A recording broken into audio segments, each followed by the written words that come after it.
चहल उठा लो रे भैया कबर सजा लो रे। चहल उठा लो रे भैया कबर सजा लो रे। बाबा भोले के जल चढ़ा लो बढ़िया कन्या मिलेगा रे। शिव शंभू के जल चढ़ा लो बढ़िया कन्या मिलेगा रे। चहल उठा लो रे भैया कबर सजा लो रे। चहल उठा लो रे भैया कबर सजा लो रे।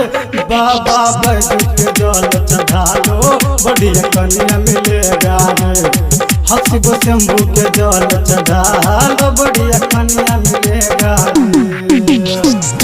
सुमित सतीश रेमा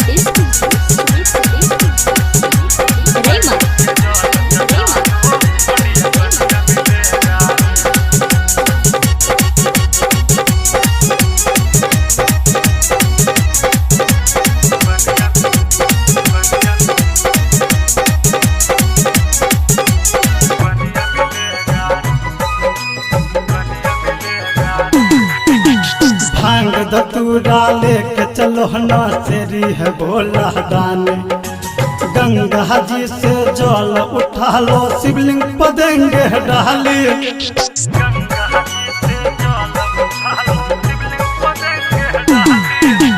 भांग धतूरा लेके चलो ना तेरी है भोला दानी। गंगा जी से जल उठा के शिवलिंग पर देंगे डाले। कि बाबा भोले के जल चढ़ा लो बढ़िया कन्या मिलेगा रे।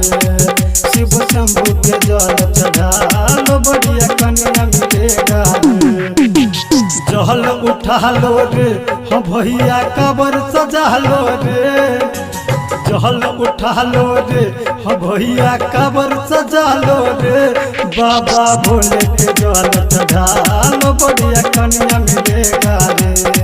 बाबा शंभू के जल चढ़ा लो बढ़िया कन्या मिलेगा रे। सुमित सतीश रेमा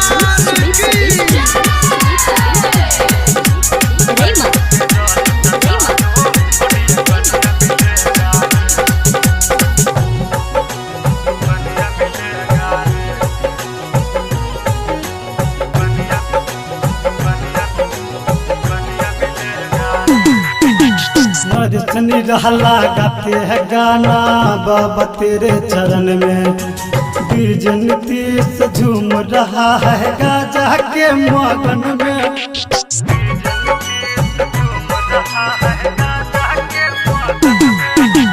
नरसनी रहला गाते हैं गाना बाबा तेरे चरण में। बीज नीतीश झूम रहा है गाजा के मगन में। बाबा भोले के जल चढ़ा लो बढ़िया कन्या मिलेगा रे। शिव शंभू के जल चढ़ा लो बढ़िया कन्या मिलेगा रे। जल उठा लो रे भैया कबर सजा लो रे। जल उठा लो रे भैया कबर सजा लो रे। बाबा भोले के जल चढ़ा लो बढ़िया कन्या मिलेगा रे। शिव शंभू के जल चढ़ा लो बढ़िया कन्या मिलेगा रे।